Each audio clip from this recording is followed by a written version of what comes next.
The person you're about to watch is not only 3 times world trading champion, but he was also a poker prodigy and a chess master. So things like strategy, risk management, and thinking in probabilities are amazingly hardwired into his brain. And in all of this, he's also one of my mentors, who really opened my mind on how many ways there is to use macroeconomics, fundamentals, and sentiment in the markets. This is the second one of a series of podcasts in which I'm interviewing world champion and highly experienced trading professionals to bring you their insights and hopefully give you a different and valuable perspective on trading. More of these podcasts are going to come out, so if you don't want to miss out on them, subscribe now and click the bell to get notified when a new episode comes out. Now, without further ado, enjoy this very insightful chat I had with Jan Smolen. Well, welcome to the podcast. Great. Very nice to talk to you. Very nice to have you here.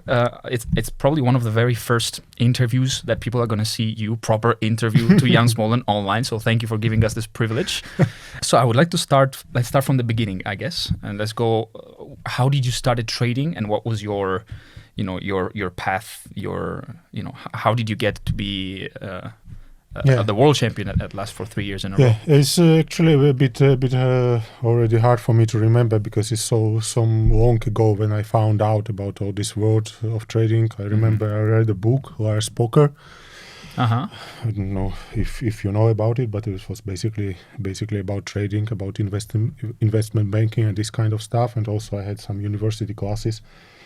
So I attended university 2002, 2007, and I was quickly, I studied management, and I quickly realized that the finance classes are most interesting to me, and particularly the classes which are related to investment banking and all this kind of stuff.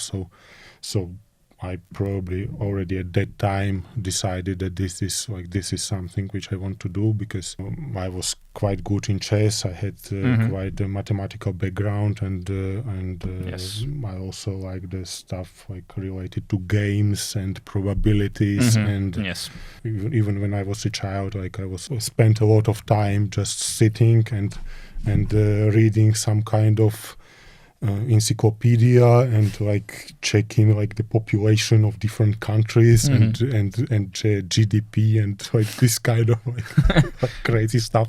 When you were how old? I don't know, 11 or something like that. Okay, so it was really like interested in this kind of stuff. So then like when I came to the university, it's just somehow everything came together that this is like something I want to do. And I ended up actually working for EasyJet in the airline sector, actually with the airline prices. Right, so I remember that. That's very interesting. With the airline prices analysis, which is somewhat to some extent, maybe there is something similar to the like you also have like the prices. The prices of airlines go up and down, and you have somehow like optimize it and stuff like that. You also mentioned that you have like a PhD in finance. Where did you get it? Did you get it here in Slovakia or in London? I stayed in London for less than 2 years, and then I came back. I actually started to work for the electricity company in Slovakia, also with prices. How did that work? Like you were predicting energy prices. So it's different with the airline. I'm not sure like we want to go that much into detail. We can talk about it for a long time, but obviously, not sure how much interesting it is. But basically, with the airlines, you are setting the prices. With the electricity, you are more like predicting the prices. Yes. And which go then in the projects. Like some of the projects were that we are thinking about building the nuclear station and what the price is going to be, and like basically the prediction with all the different projects, and then the sensitivity analysis, if something changes, how is it going to impact the prices and all this kind of stuff. So it was a pretty interesting job, but basically then I managed to get the contract with the company. Like they were quite happy with my job, and I managed to agree somehow with them that I'm not going to work there as an employee, but I'm going to like provide my services as a company. Okay. And at that time I started my PhD, so it was basically after I think 4 years maybe. You're not just a trader, you're not just a trading champion, you're also brilliant in chess and poker. How did that fit into this journey, into this process? It was just a passion you always had? Yeah, it's like not sure what to say. Yeah, also during all this time, like I was doing this thing, I was also at some particular time points of this journey, I was also thinking about becoming a chess player, a professional chess player, which is probably not the best idea because like not enough money in the sector, and also basically you're making enough money if you are top 20 in the world, which is quite a high bar to get. It's like, if you are a football player, you can be like thousands in the world and you still like make so much money. It's incredible. In chess, you need to be top 20, otherwise it doesn't make too much sense. And poker? And poker is also like poker was also a very interesting thing for me, but then like what is interesting in poker, what can I say about poker, is that it a bit resembles what I think is a little bit happening with the trading these years. But with trading, it's obviously everything is on the higher level. But with poker, it was like that like I was playing it like the kind of hobby player, and still was managing to play with some even famous players and achieving quite good results. But then it kind of got much more sophisticated. Everybody is started to put like these best players in the world stop to playing like by the intuition, by some head calculations and stuff like that. Like they really like kind of made the poker so much more sophisticated than it was before. So like I played poker like a game. I really wasn't ready to put like 10 hours a day studying poker. It just seemed like really silly to me to really study every single detail, like what should you do at every particular step, every particular situation. And the people were doing this, like really they were closing everything and just studied poker like 12 hours every day. It was unbelievable. Like stop doing everything else and just concentrate all their time on poker. So at that time, and this happened like I think 2010, 2011, it was kind of it was visible that everything is totally changing. That basically you are not able to compete with these guys which you, like, if you rely on you think good intuition, and this guy studying 12 hours a day, no way you have chances against him. So of course. So at that time, so like just no, this is not for me anymore. I'm not going to do it. And okay, with the if I see some comparison with trading, it's not in the way that obviously the like everybody is much more sophisticated. So with trading, we're already starting with this point where everybody is already like all in trading, but it's getting on even higher level for sure, higher level with all these algos and artificial intelligence and all kind of stuff where like it feels to me that somebody sometimes even like putting like 10 hours a day is like still you need to like get somehow even on a higher level anyway.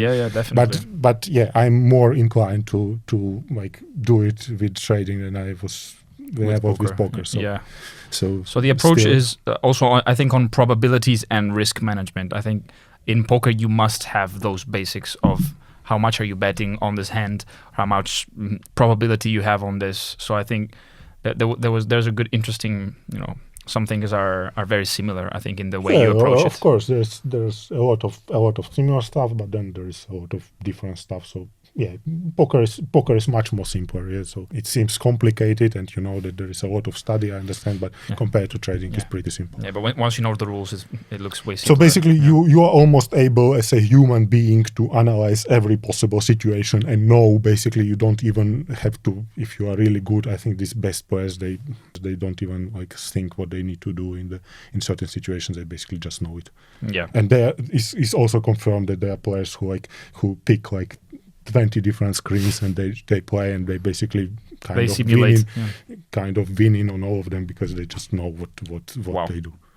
They know basically, okay, this situation I do this, situation I do this. But still, you were competitive also in trading, because at some point you joined also the World Cup Trading Championships, and I think as much as the poker competition changed, also the trading competition changed, both in the market and in the championships. So how do you started like trading? You started trading with your own capital, I guess, and how did you move to also having the ambition to win the world championships? So I always traded with my own capital. I never traded on some demo accounts or something. Like I was so right with that if I kind of lose some money, I wanna like field it. It always seemed to me that if somebody is trading on the demo accounts, and even if he's successful, he's not necessarily is going to able to transfer it to the real life. Real capital. Real capital. So I always traded with my own capital. And had some painful experiences in the beginning. So actually that was also one of the motivations why I decided that I need also the full-time job if I want to do trading. Yeah. Because actually certainly the most painful experience with trading came just after I started. So how was it? So I started in, I think, July 2015, was it? And then I don't know if people remember, but in August 2015 there was like the largest crash. Yeah, in the Swiss franc. No, just the indices. Maybe like it was nothing compared to 1987 or stuff like that. But like since I trade more or less full time,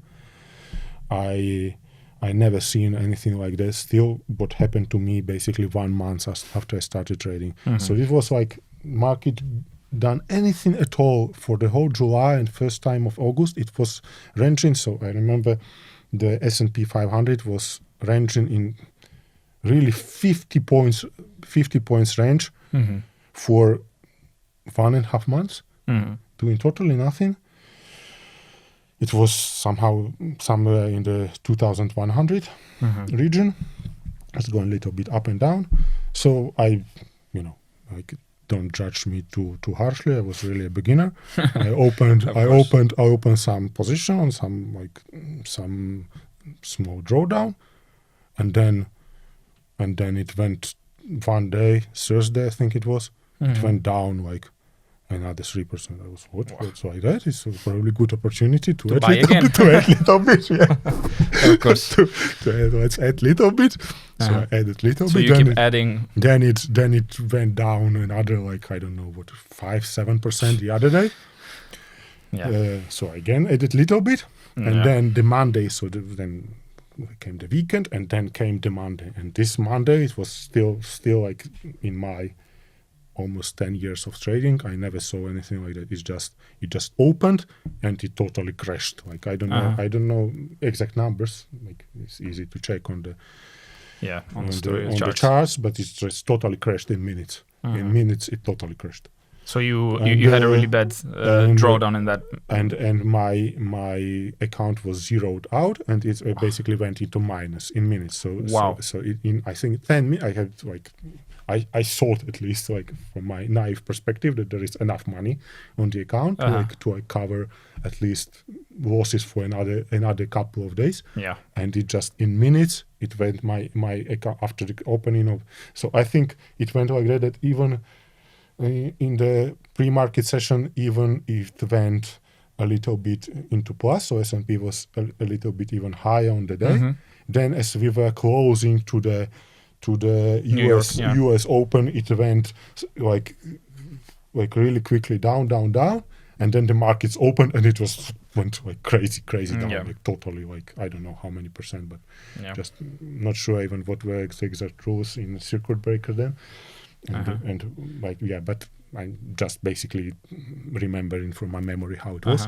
What were you trading CFDs or futures back then? It was CFDs. CFDs. CFDs. Okay. Yeah. So there is also. It was actually.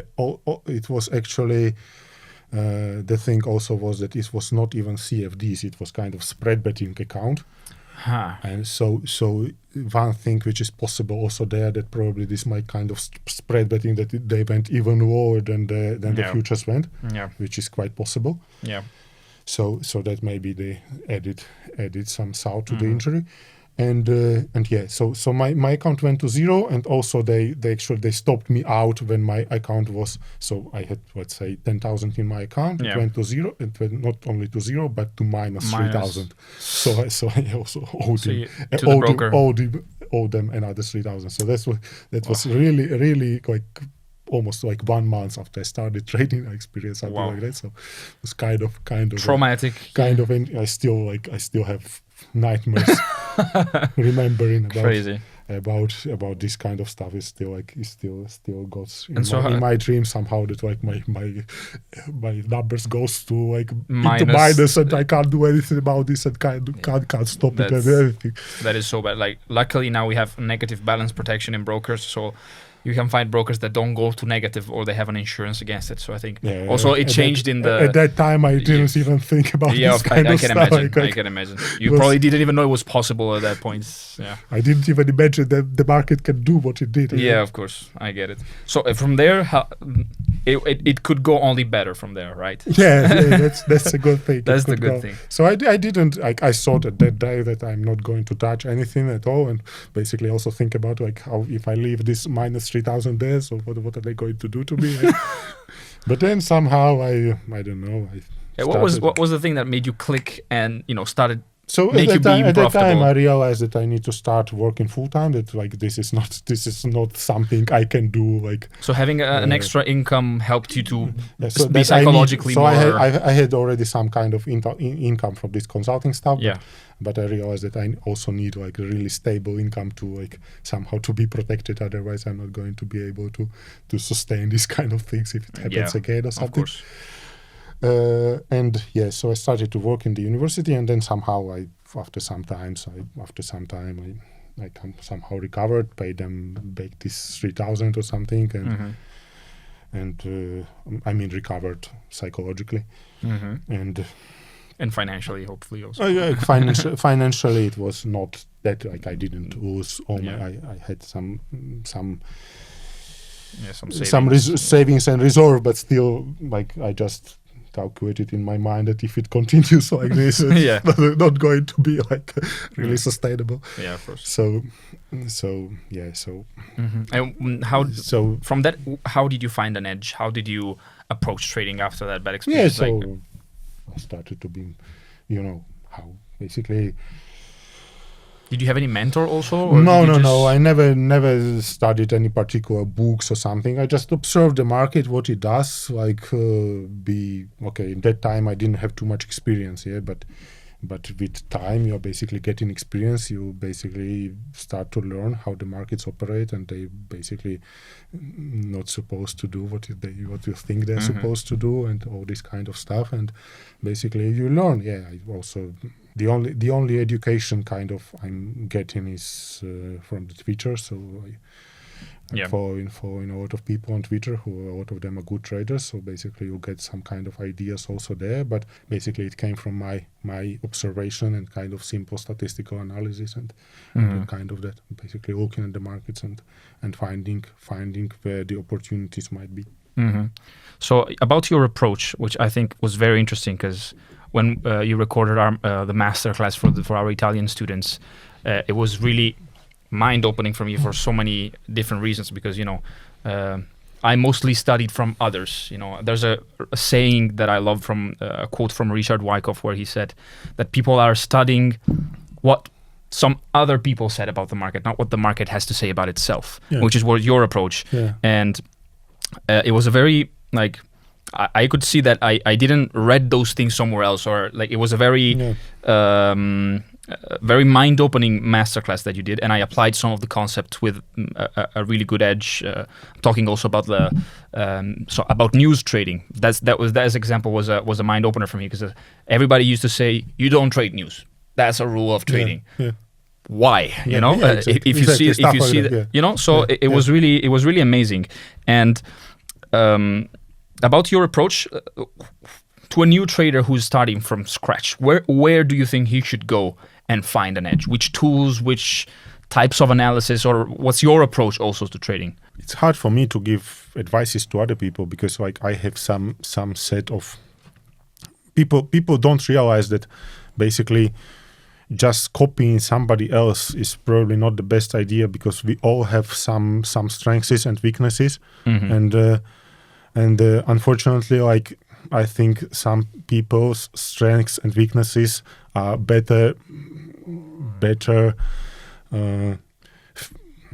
would be better orientated to maybe do something else than trading. So maybe that's something important. That's also something important to realize. Or a different style of trading also. Yeah, that's the other thing which I mean. That basically, okay, that's also important to realize. But yes, like if we are talking about trading, like obviously there are many styles of trading, and everybody needs to find their own way how to trade. Like basically, to replicate somebody else is problematic from two perspectives. First of all, you are maybe not 100% able to do that because like you have different set of capabilities, almost sure than somebody else, and even like maybe you pick somebody who is close to you. Like in that case, maybe it could be somehow possible, but most people like are really different. So you need, first of all, it needs to be also fun for you to do it. If you do something which you are not, basically you are maybe making money, but you just don't feel like you are doing something which is interesting to you, and you are spending your time well and learning something, then I'm not sure it was worth it. That being said, what's your approach, or how did you find an edge? And then obviously the other thing is that if you just copy somebody, there a lot of things are changing on the market. So even if you copy somebody who you think is really good and has really good credentials, it's very likely that you will learn something which maybe worked before but not going to work anymore. So that's always a problem. So you always need to be able to adjust on the market. So basically you need to be very flexible, I think, and really like listen to what market is telling you, because market is always evolving. Market is always kind of you need to be you need to learn the way how you can be one step ahead of the market. So market is somewhere and you already need to be one step ahead, but market comes where you are, you need to be again one step ahead. So you know, for example, like a long time ago, maybe it was enough to trade kind of supports and resistances, and it worked for you, and you could make money. But maybe not like now. The market obviously will go up and down until it like stops you out enough times so that you're probably not going to make money in such a simple way. So you need to learn how to stay one step ahead of the market, and it's really hard to do. It's really hard. Also depends on your style. Like there are very different styles of trading. I can, as you said, my style is probably kind of a bit different than other people's style. So it's hard for me to talk about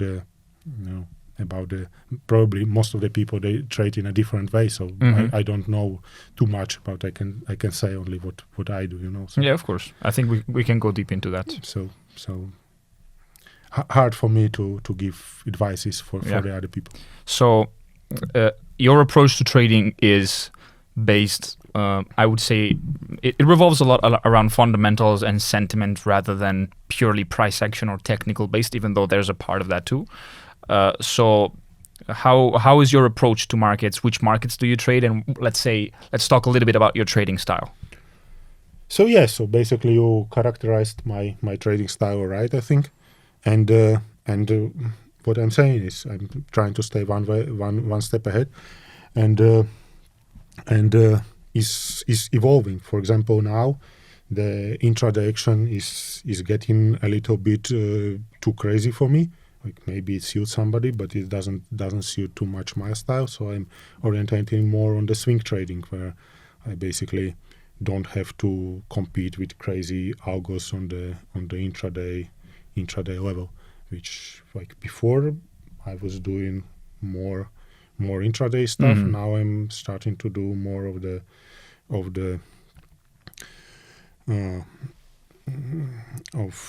this kind of long-term stuff, and basically trying to find the instances where the algo went really crazy, and basically use it to my advantage. And to use it to my advantage, I need to look at it on the more long-term basis, because like if somebody else has different style, maybe they can predict what algo is going to do, but it's not my style.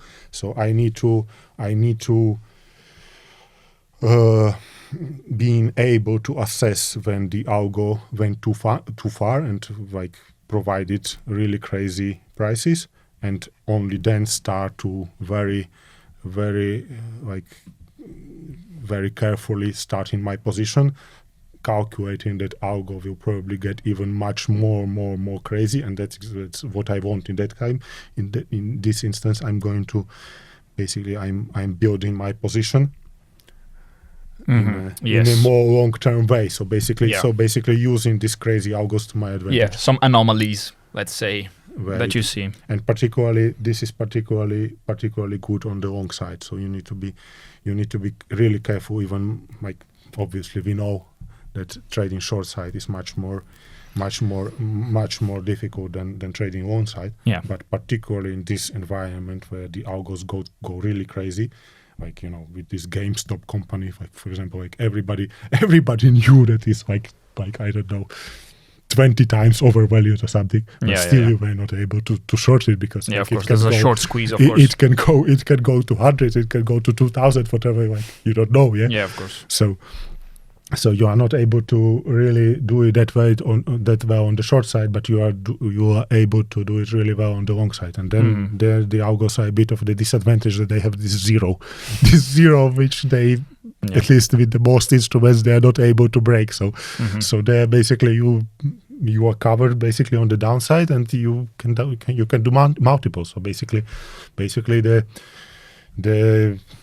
good idea in this environment is basically that you do risk reward, like idea to get like 300%, for example, risk reward. Yeah, it's quite good. And basically so that's like kind of one example. Obviously we can talk about many others, but that's the one example how my approach is evolving in this environment. So that's what I mean by basically using what the market gives you. Yes, of course. And as you said, like technicals can have I would say a faster edge decay. So it's deteriorating through time because algos are kicking in, more and more people are using the same concepts, the same zones and stuff. Do you think that macros has a less quick edge decay? How did you see macro change in this year, if they even changed, and how do you use them in your process? So my trading was not only, but from the large part, maybe 30% from my trading was that I was relying on some intraday patterns.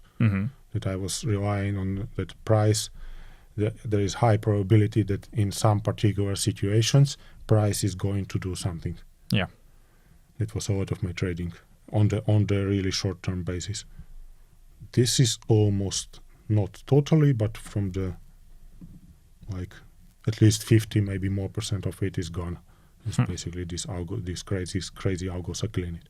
It's taking away like one such edge after another. They're just taking it. It's just interest. It just, I don't know, almost fascinating to see like how you had the edge there for like, I don't know, 5-10 years, and now you don't have edge there. Basically, they just, and you basically see that somebody, maybe something, looked into it and probably saw what I saw, that there is some edge here. Let's take it away. Yeah.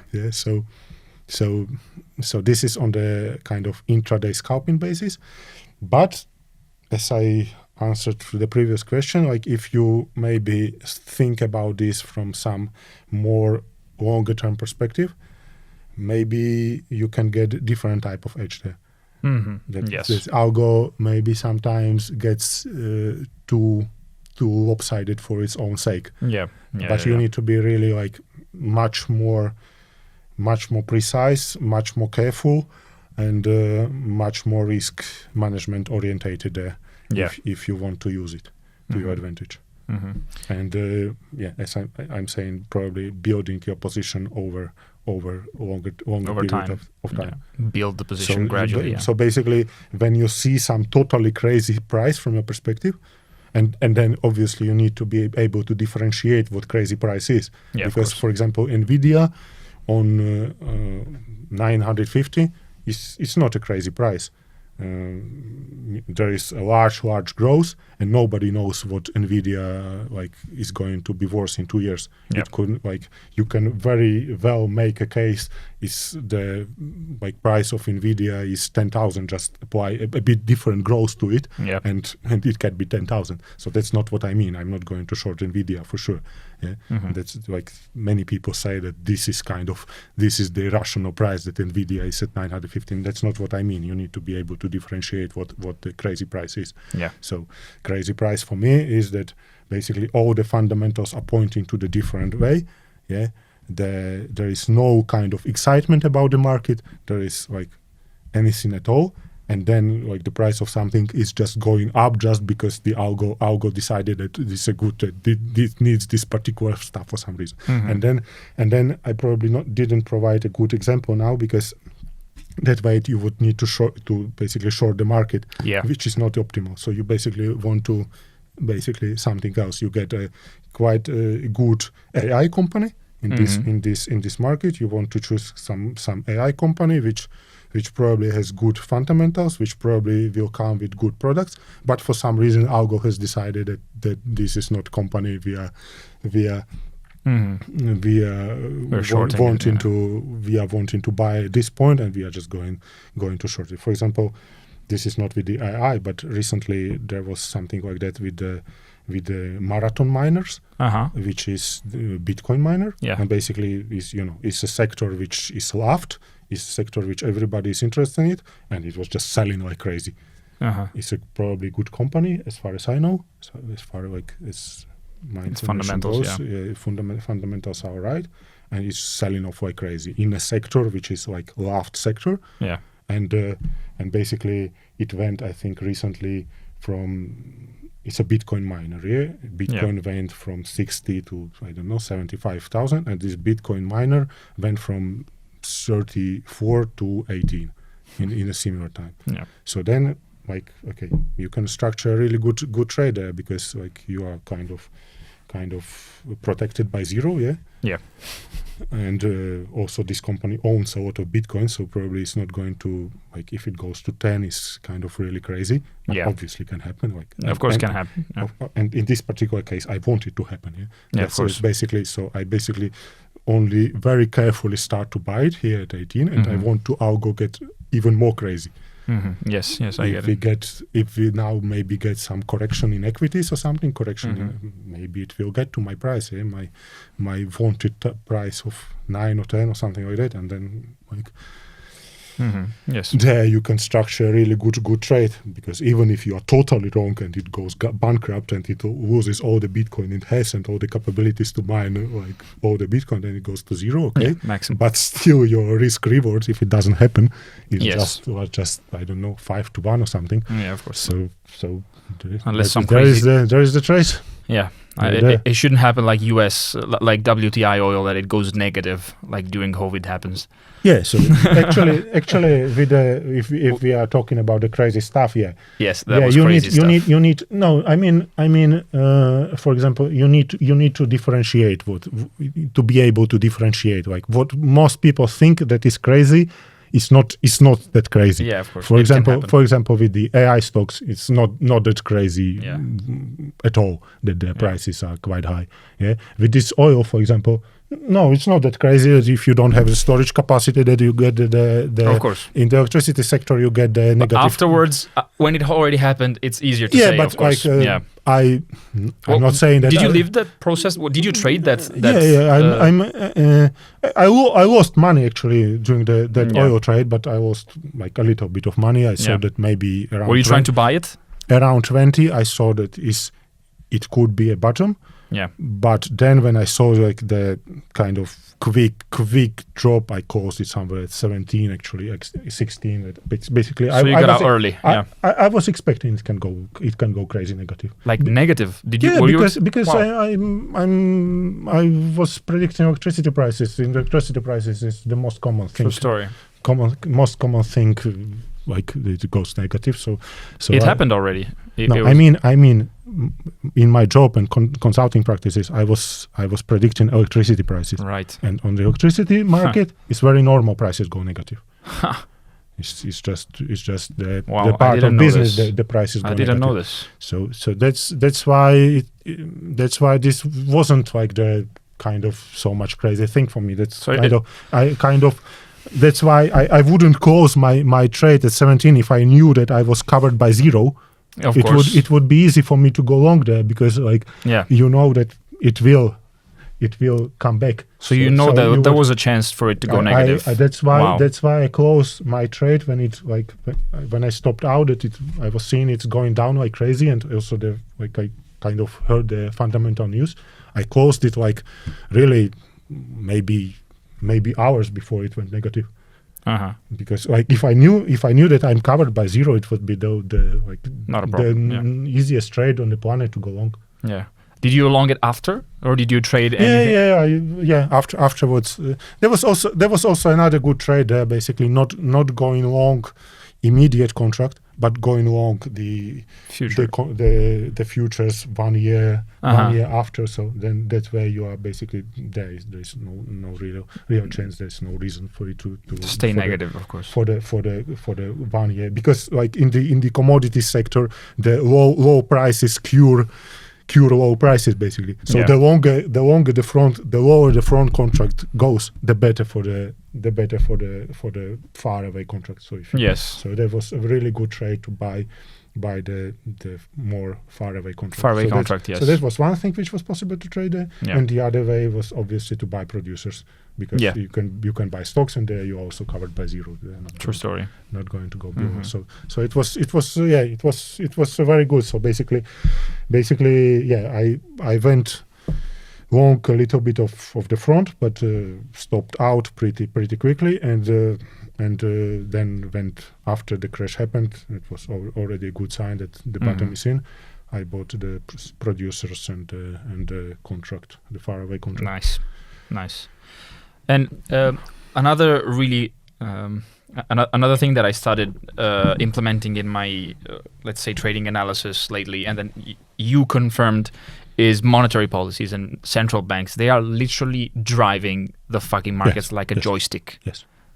There's nothing else basically. The stocks are not interested in anything else. They're a little bit interested in AI stuff, but much more interested in what treasury and monetary policy does. It's just unbelievable how they basically they can get whatever reaction they want. If they want it to go up, it will go up. If they want it to go down, also currencies, I would say. Also currencies, of course. Yes, of course. How do you implement them in your strategy, or also we talked a lot about inflation or unemployment data. How do you integrate them in your process on a general level?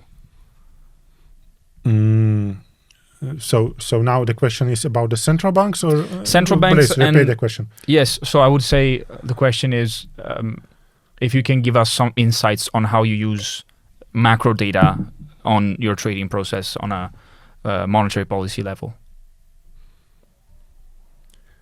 Yeah, so obviously the central banks are important, and the best way when to start the trade is when they change direction. This happens, I would say, maybe once in 2 years, where you just clearly see that you get some Fed meeting, and obviously the Fed meeting is the most important one. I'm actually starting to look into some other meetings, maybe also to like trade euro and this kind of Japanese yen, and to look into this. But by now I didn't put enough effort yet, so maybe I will find something there. I'm not sure yet. But usually, there's much less impact. It's not enough to trade, so I'm not sure. But But with the Fed, the best trade which is there is when they change direction. So everybody is on one side of the ball, because everybody now know that Fed is basically committed, for example, to rising rates or to lowering rates. They're on the one side of the boat, and then the Fed changes course. And if they change the course, they're not going to change it again immediately. Like they will at least, even if they're totally wrong, they will at least like have some kind of continuation, that at least a couple of meetings they will like continue in the similar stance. So then they're quite, hopefully it's not going to change. It's also the thing which might change, but there is this kind of continuity. For example, I think with the Japanese bank, it's not like that. They're much more tricky. Like they say something, and then they don't follow through with it. They just say it to like somehow, to a bit like tease the market, and then they do totally something else. So it's not given. It has to be like that. But Fed is like is more careful with the markets. Is kind of. Is valuing its own credibility. Of course, it's like that with Fed, not so much with the Japanese central bank, for example. So it's not given. It's like that, but they are. And good thing about it is that when they do something, you can basically they set the course for financial markets for the long period of time. So basically, you have a trend following trade right here, that basically markets will go in one way, for example, from this point on for a longer period of time. It's not going to finish tomorrow. This trade is going to work. So, for example, when the Fed in December, last December, they started to be quite dovish. So that was a clear change. Nobody was expecting it, and there was no clear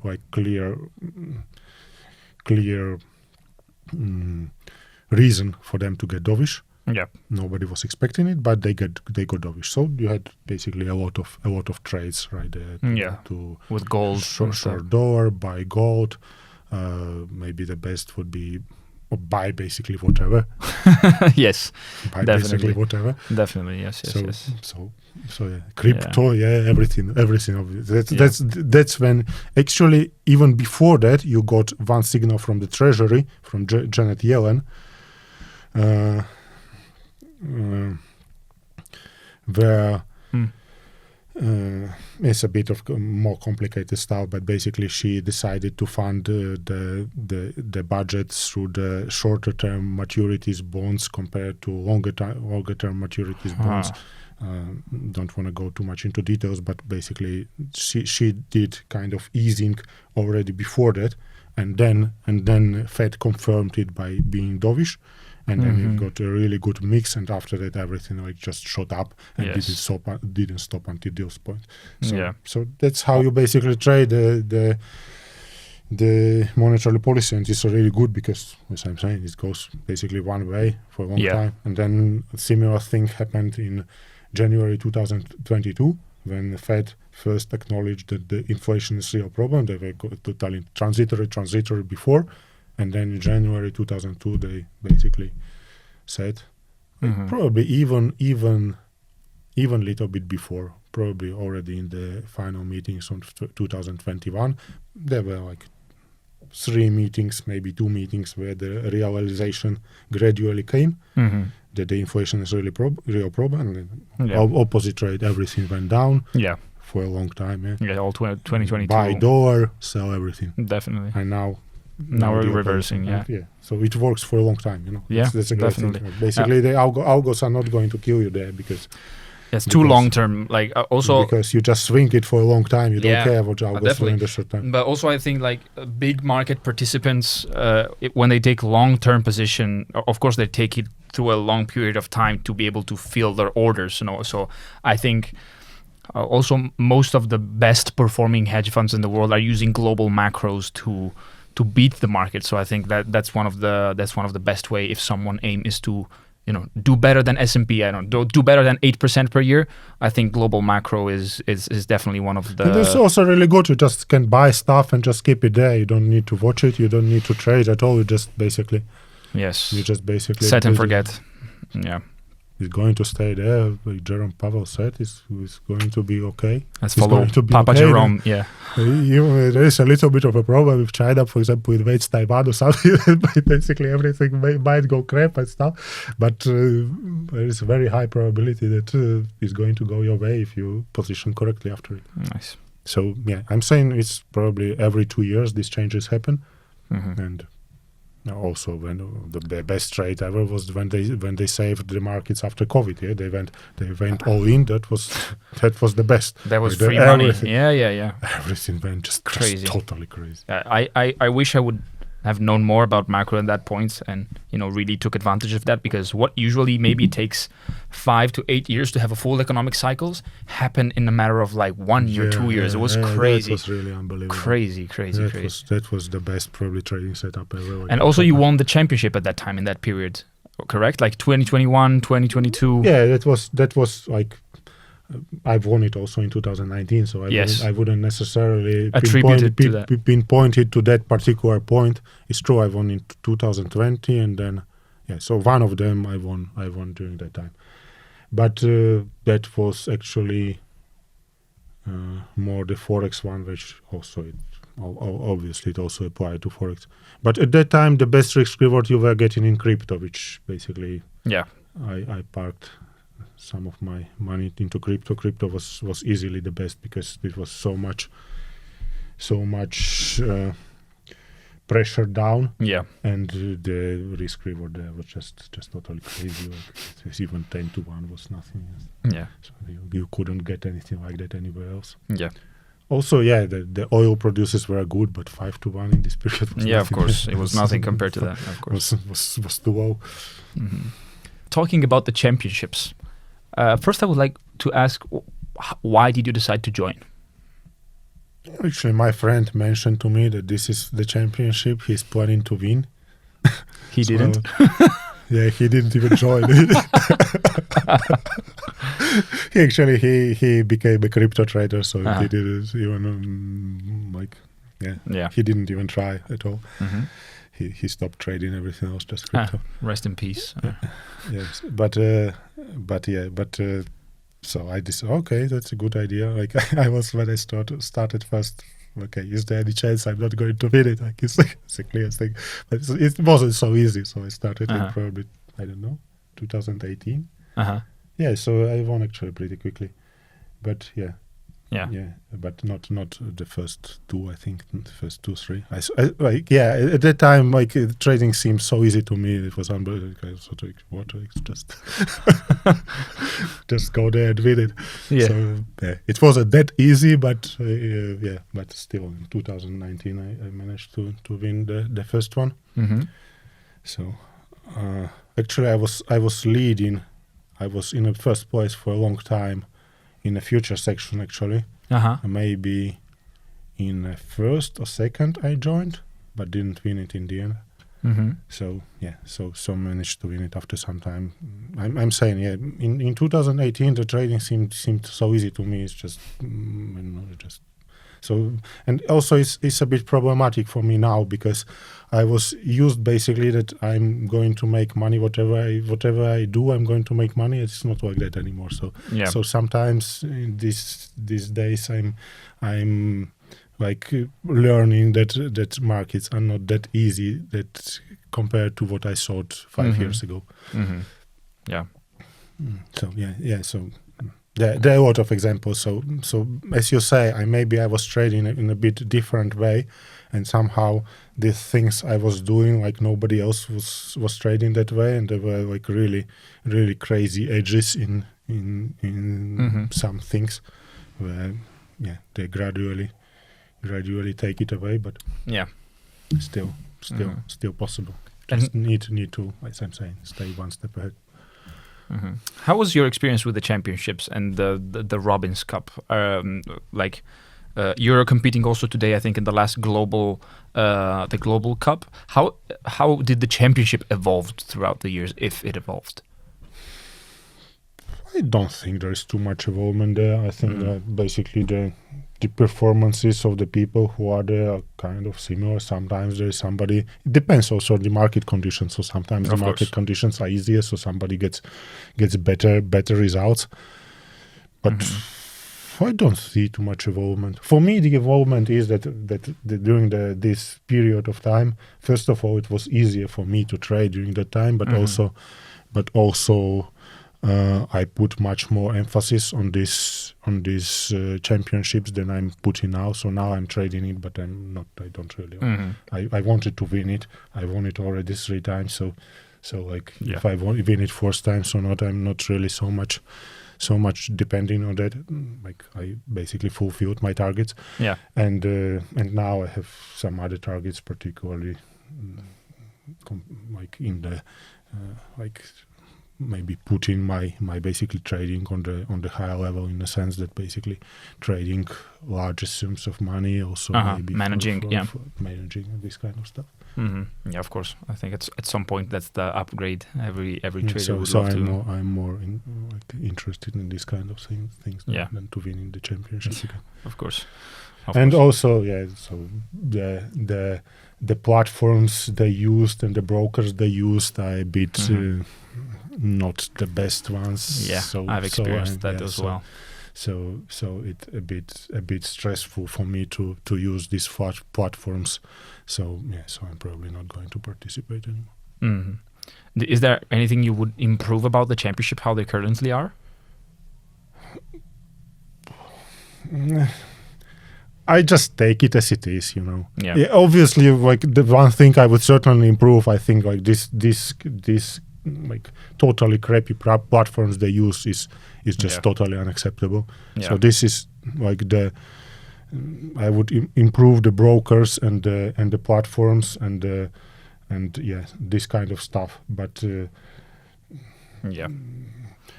you probably don't like that is too much retail orientated, but that's the way they do it. So if you want to do something for professionals, like you can do it, but that's the way it is. So I don't really mind this kind of, like, I take it as it is. I just would like that at least, like, if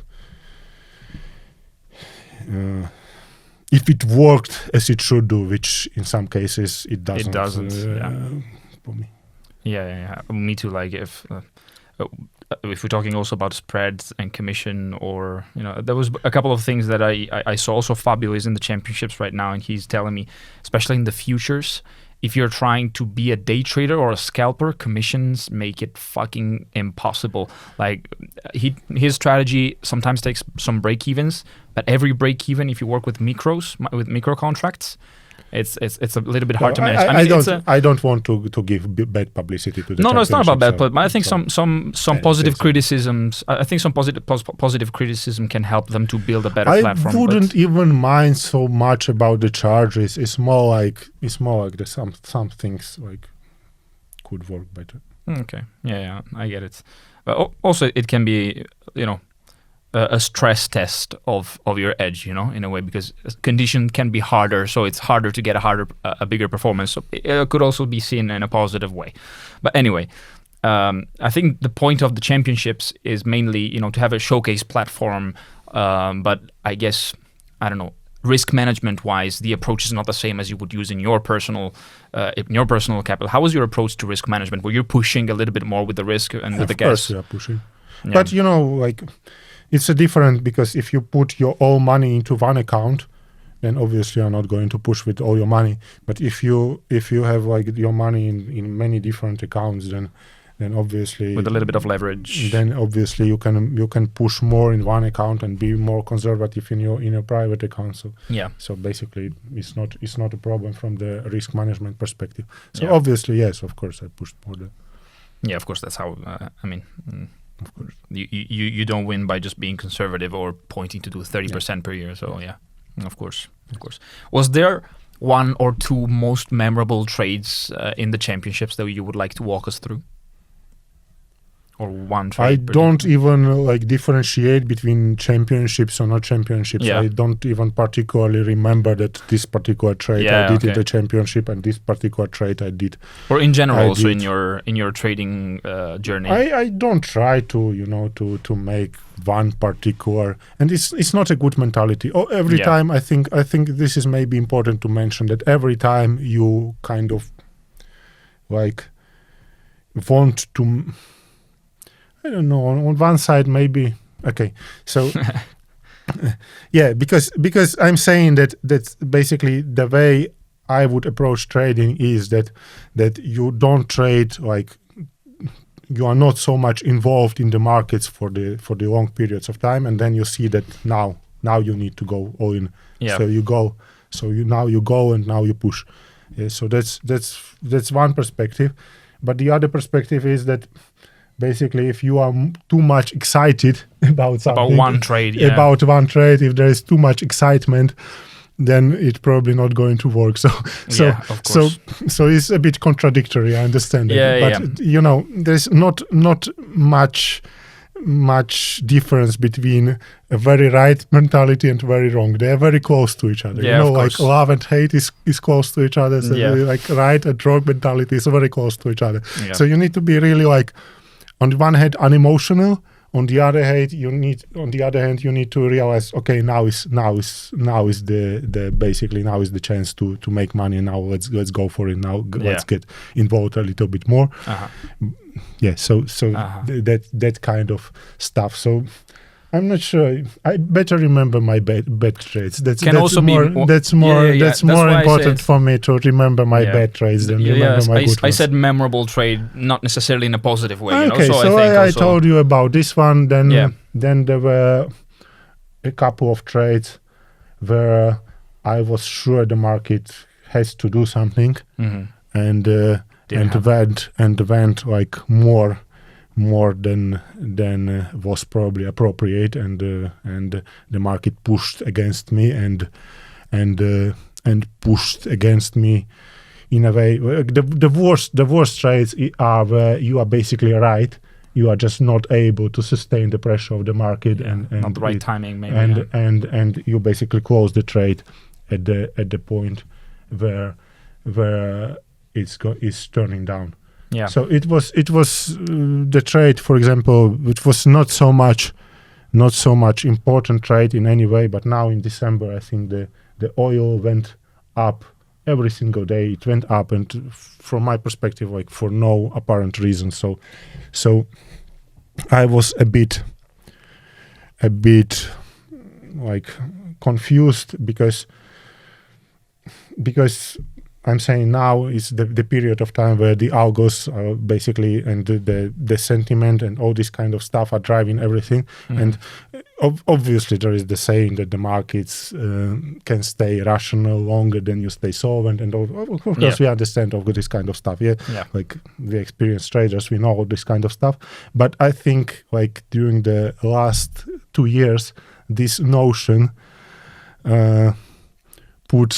is a bit like more irrational than you would expect 5 years ago. That 5 years ago that I understood that basically what irrational there was a limit. There were some limits to irrationality. Now the irrationality, there is like basically where 5 years ago you were started you were finishing the trade. This was your last add up. Now you need to start this point. You need only to start at this point. So in this sense it was a little bit memorable trade for me. So the oil was going up for no apparent reason. For me it seemed like the oil is bearish. When was this? The last December, right? I think last December, maybe November. I don't know, something like that. Like a couple of months ago. So it went up. I saw the oil market is bearish. Everybody was buying oil like crazy. Everybody was like,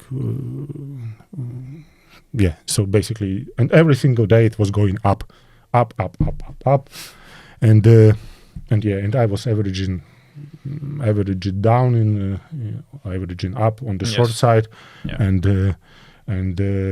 basically it managed to close me exactly at the turning point. So that was That's annoying. Yeah. That's And really at that particular point when it did this basically this large last points of craziness, I was like really almost sure that basically that I'm right and the market is wrong. But for the sake of the old times, for the sake of the old times, I closed the position because like I was used that basically, that's basically how the experienced traders teach you to trade, and obviously like it from experience that when the price is going against you and you don't know why, then probably price is right and you are wrong. Yeah. And I think it's not that way anymore. Like I think like really in the last 2 years I really like start to see on the markets that usually when the price does something crazy from my perspective, no, the price is not right. They just buying it or selling it for the sake of buying or selling it. Yeah. That like there is nothing else. They just decided that like. So you need to have like, if you want to trade against this, so here maybe I made a little bit of mistake that I traded it on the short side. And on the short side, you don't need to like to expose yourself in this way, because really like, okay, they finished there on the 95, so they went from 80 to 95, which is not so much, but yeah, really they could go to 110, 120. I like really it could happen. Like yes. So that wouldn't be the craziest thing ever. So on the short side, it's not such a good trade. But on the long side, where it's really good, where you see this kind of irrationality, and you can go long and you can average down with the good risk management, and the zero covers you. Yeah, there are really good opportunities on the market, I think. Yes, definitely. Okay. So we talked about irrationality and also a little bit of trading psychology here and there, like how do you approach the euphoric parts or your cognitive biases, let's say. A lot of traders nowadays has a majority of problems sitting, I think, more in the psychological part rather than in the technical side of things. What's your relationship with psychology in trading? Was it ever a big problem for you? Yes, like certainly that's the biggest problem, is that basically you need to somehow live in the world of greed and fear. So basically why people lose money is not because they wouldn't be able to make some money. Almost everybody is able to make some money on the market if they just like really stay disciplined and average down on the long side and start at the good point. Is almost impossible to lose money, and then still like everybody lose money. So why is that? Because they're getting too greedy, and then they're getting too fearful, which is on the other, which is basically again like opposites but very close to each other. It's very very very happens very quickly when you get from the point where you're greedy to the point where you just fear like consumes you. Yeah. So I gave you the example of a trade where I made kind of mistake, and if I went with better risk management into this oil trade, I would make quite a lot of money there. And because my risk management was bad, I lost money. Mm-hmm. So that's the psychology. Yeah, you need to, particularly today. Yeah, so that's what I'm saying. That in 2018, these things kind of you could even if you got at some point a little bit careless with your risk management, you could still like manage to get it out. It still worked out all right in most cases. Not in every, but if you were smart about what you were doing, obviously, not that you, every stupid thing would work. Of course. But if you were smart in the trade design, only little bit careless, for example, with risk management, in most cases it still worked all right. Yeah. Now you really can't like is almost sure thing is going like if you are not like 100% precise with how you manage the trade, you are going to get killed. So you really like much more important at any time before is really like risk management. Stay away from your emotions. Don't structure your trades in a way that emotions will come into your way, because like the algos will use it for sure. For sure. Like maybe before there was like, I don't know, large chance they will use it against you. But now they will use it for sure. Like they will for sure put the price where you will not be able to sustain the pressure if you don't use the proper risk management and structure of the trade. And in this sense, I'm saying it's also probably important. Don't like not using the short trades too much. Even if you are trading on the short side, probably you need to lower the size of the trade. That's first thing. And the other thing is that probably like structure the trade in a way that you are going to the long side. So if you want to short indices, probably it's a bad idea. But if you really need to, it's probably better to go long, for example, volatility or like some opposite kind of stuff. This kind of inverse indices. So just for sake of your of protecting your so the best way to protect your psychological health is like not short almost anything in this environment where really like you can't put a limit where of course where it could go. Obviously, if you are just trading, the kind of price action, and you basically trade on the basis that you try to predict what the algo will do, and you put the tight stop losses and this kind of stuff. Obviously, you can short, but I'm talking more about the more long-term fundamental approach and this kind of stuff, which I do, and where it's much harder to trade on the short side than on the long side. So even if you really need to short something, for example, better use inverse, where you're protected by zero. And anyway, basically, most of the trades are possible to structure in a way that you are still getting basically long and not short. Yeah. So in a pie of 100%, how much percentage would you attribute? If 100 is this, success of a trader, how much is psychology in this 100%? I'm not sure what we would need to define which part of the trade, what exactly is psychology. Like is proper. Risk management psychology is related to psychology because like if you are too greedy, for example, you are not going to trade with the proper risk management, and then like, is it psychology or not? I don't know. Is it proper risk management? Like do you add? Yeah, the point is, let's say that when psychology enters, because risk management is technical, entry is technical, trading is technical by itself, by definition.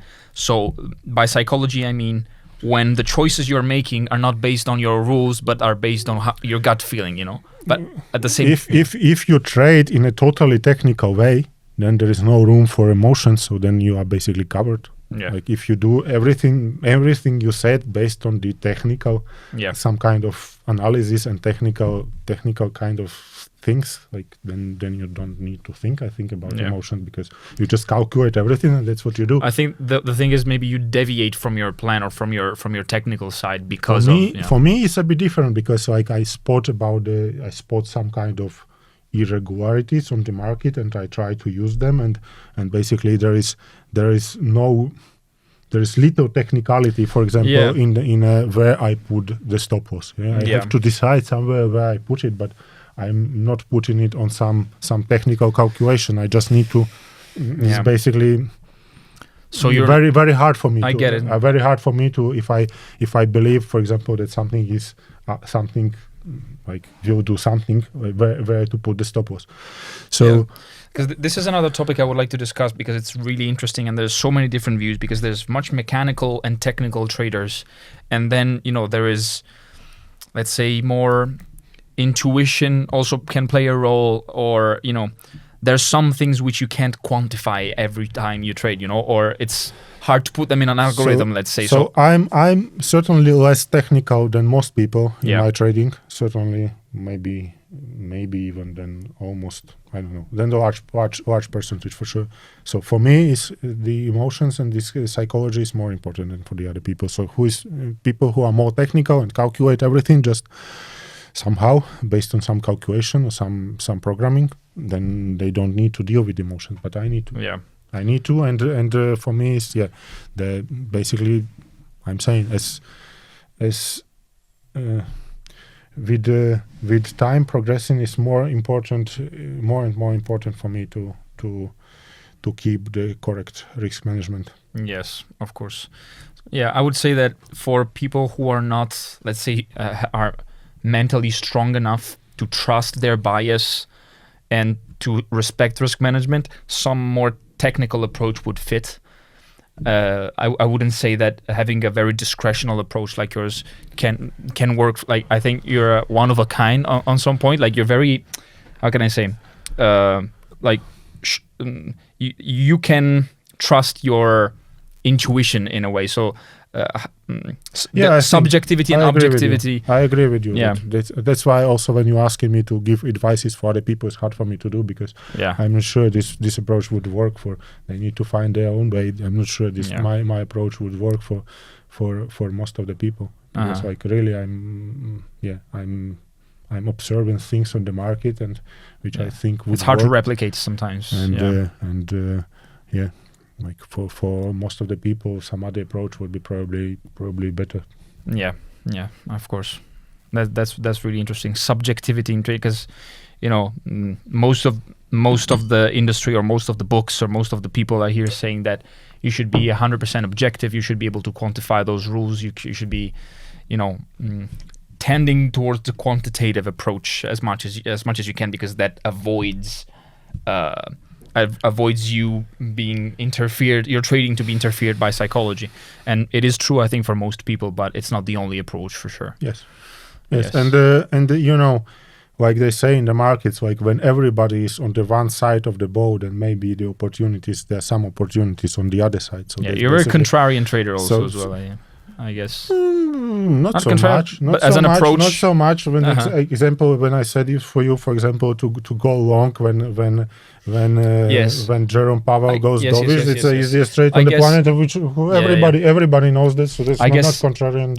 I guess I maybe a contrarian doesn't define what I meant, as I mean more you're watching sentiment and crowd psychology or market psychology a lot, right? Yeah, but many times you want to go with the crowd. Yeah, of course, definitely. To go against or to go in favor, definitely. But you need to decide which one is better. Actually, I'm saying going with the crowd are easier trade than going against. Definitely. Sometimes it's the easiest trade. You just need to find the point where you go with the crowd. Yeah. When you go with the crowd in the end of the cycle, that's the problem. Yeah, if you go with the crowd in the beginning of the cycle, when the crowd only beginning to put their money into something, is the best trade on the planet. Yeah, that's for sure. Just need to find the beginning of the kind of the crowd change of the sentiment. Yeah. Where everybody will go this way. Yes.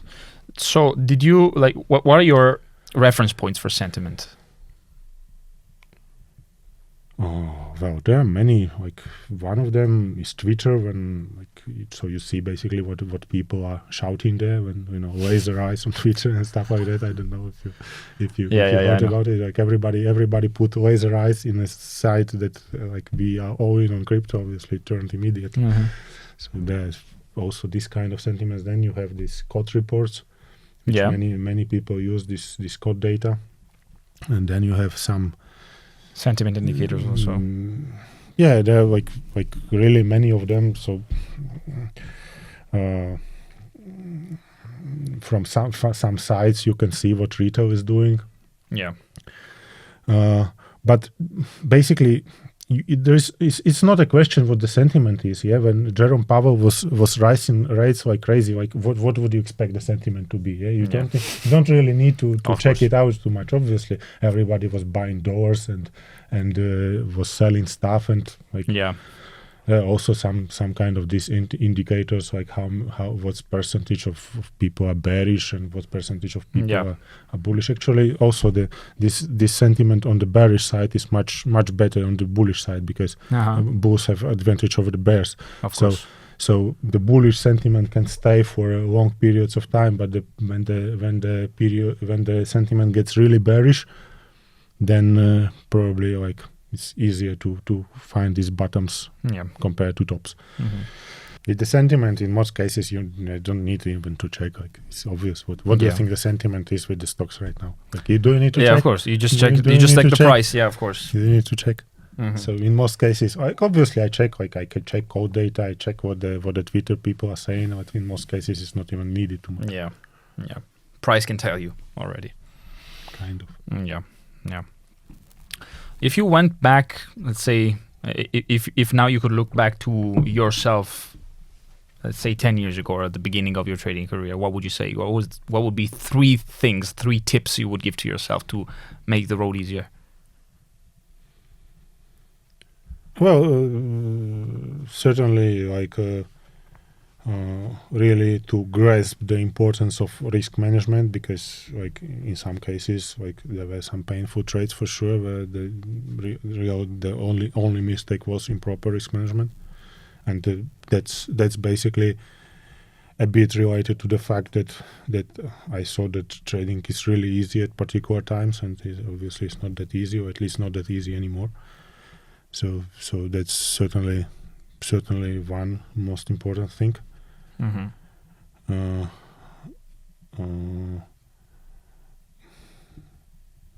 not even sure there is something else. I think I did more or less everything in the right way. This was the only thing which cost me some pain, where obviously I was wrong on some of my trades, but that's fine. Yeah, it's not some of the problem. The approach is so right. Yeah, I was like the only thing I think was a problem for me a little bit, that I got a little bit spoiled by the market, which everything was working for a longer period of time, and then 2022 was the year which was a bit problematic for me. So it wasn't from the perspective that before everything was going up and then the things were starting to go down. Actually, I was expecting that, but I was even talking in some presentations about that the things are probably going to change soon.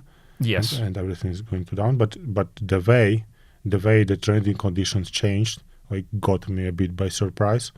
So with the lower liquidity on the market, the trading, actually I'm not sure what the reasoning was. Maybe it was also like this algo stuff and many different things, but like, yeah, in 2022 trading changed a bit compared to what it was before. So sometimes when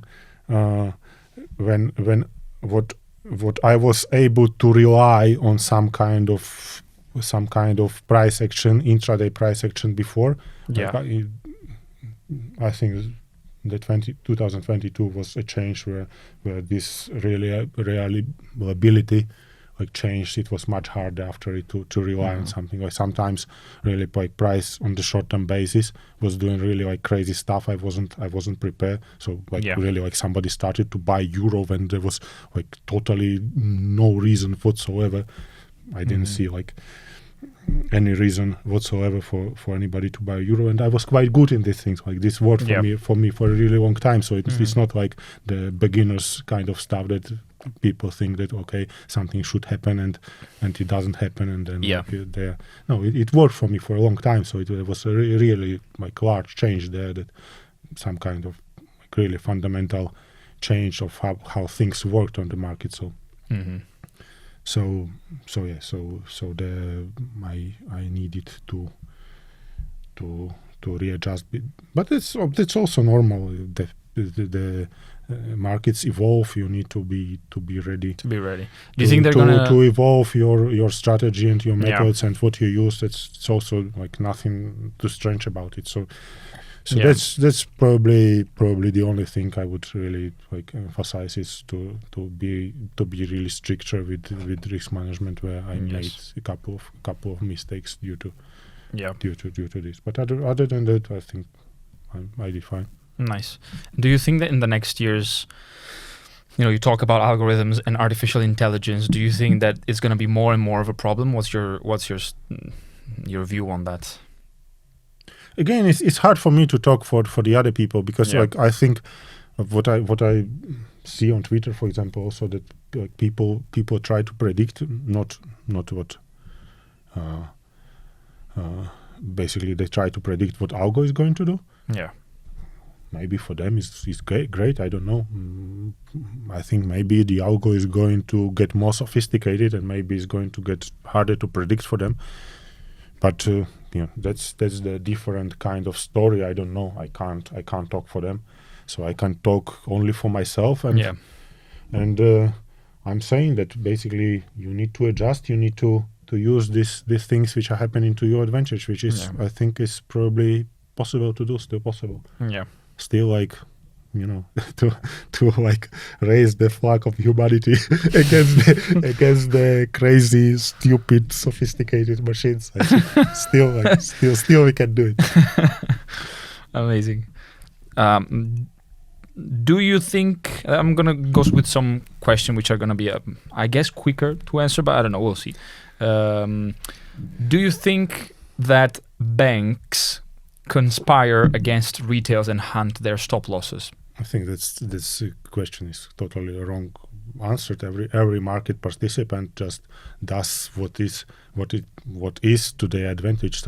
So they trade the way is advantages for them, and like if you call it market manipulation, it's only because like they have more money. Like so you can't move the price. They're probably going to move the price because they're larger than you are and they're trading to their advantage. Like so, like what do you mean? What do you mean even by market manipulation? You mean that by the fact that they're putting in the market order, they are going to move the price?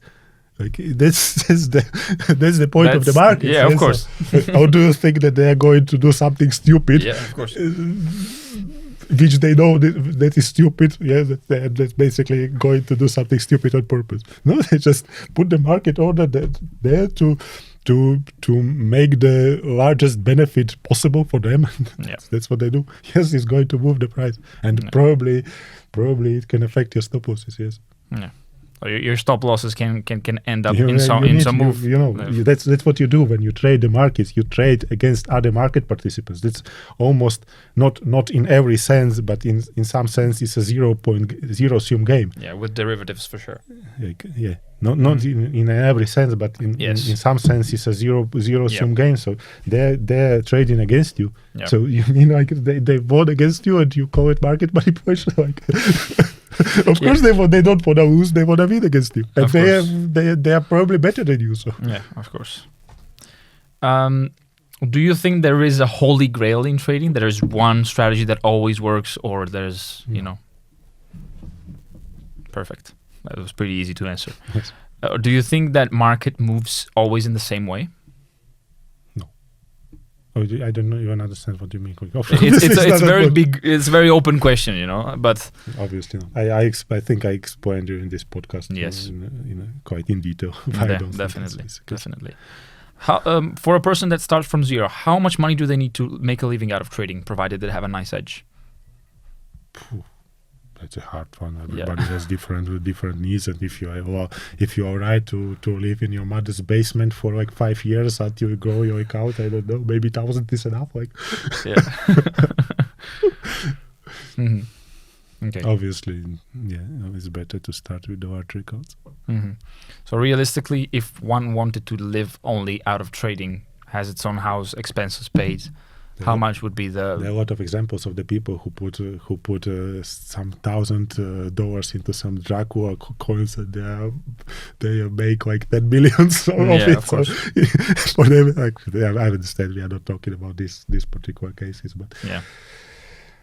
What do you think? It's a good return? It depends. What do you mean? What do you mean by good edge? For example, in crypto, you can have higher edge than you have in the traditional market. So, like during the bull market in crypto, you can make maybe living out of €1,000. Mm-hmm. I'm just saying it's very different. Then we can obviously. I would say for most people, the chances are, of course, for most people, the chances are they're going to lose most of their money for sure. But I think it's an interesting question. Like it's so variable. There's so many variables in this. So this question are very open because of this. So just to inspire some discussion about it. But yes, I think for most people that starts day trading in, let's say, the traditional assets like Forex or I don't know, stocks or CFDs and futures, I think if we say as a parameter that a good yearly return is, I don't know, 30% or 60% or 20%, you know, it's hard to put a goal also in how much money you're gonna make. I understand how much difference there is between 60% and 30%. Of That's course, totally it's different. Double completely. Yeah. No, but it's like it's double in 2 years, but in 10 years, just calculate what the difference is. Yeah. Yeah, of course. How much you're going to make if you make 60%, and how much if you make 30%. Let alone if we do, for example, 100% and 20%. Yeah. It's going to be just totally like if you do 100% a year in 10 years, you do 1,000 times. Yeah. Not 1,000%, but 1,000 times. Yes. 1,000 times your portfolio. Yeah.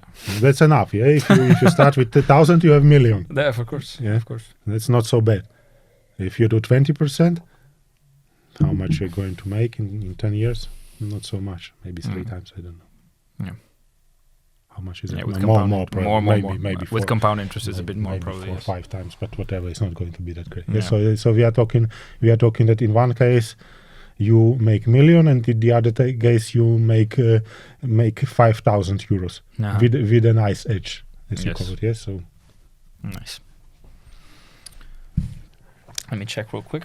And then we don't even talk about your needs and how much you spend and all this kind of stuff. Yeah, of course. That's what I mean by making a living. You know, making a living if means. We add that this guy who made million lived in his mother's basement, and these guys who makes 20% needs a lot of money to live in, so he spends much more than he makes from this 20%, and the difference is even much higher.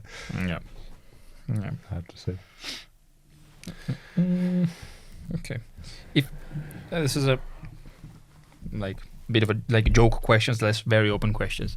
If there was one tool you could pick on your trading, what would it be? To trade only with one tool. Monetary policy. Monetary policies. Just put a trade there when the monetary policy changes, and look in half a year at least what happened to your portfolio. Nice. And if there was one financial instrument to choose from, which one would it be? Depends for what. Probably crypto. Probably crypto, right? But then I'm not sure it's going to last. I think probably we are in the last kind of cycle where we get this crazy stuff of movement, and then I think either it normalizes, so works more similar to other markets, or just with technology, because it's just kind of technology, and just I think there is high chance it becomes obsolete, so it gets solved or something. Like, I'm not so much of a technical guy to be able to predict it, but just talking from experience, like most of the technologies we were able to create become obsolete after some time. I think it's going to happen with Bitcoin as well. Yeah. Maybe there's some other cryptos come, maybe more sophisticated cryptos, but then it's going to kill the present cryptos anyway. So I personally, for myself, would be very, very careful with storing your wealth in Bitcoin, thinking that is necessarily going to be a future of the world. Maybe, but I'd be surprised if it is. Nice. Okay. I think it was a very nice talk. I think we provided a lot of really nice insights. So thank you very much for your time and being here with us. It was very nice to talk to you. Thank you. We're good.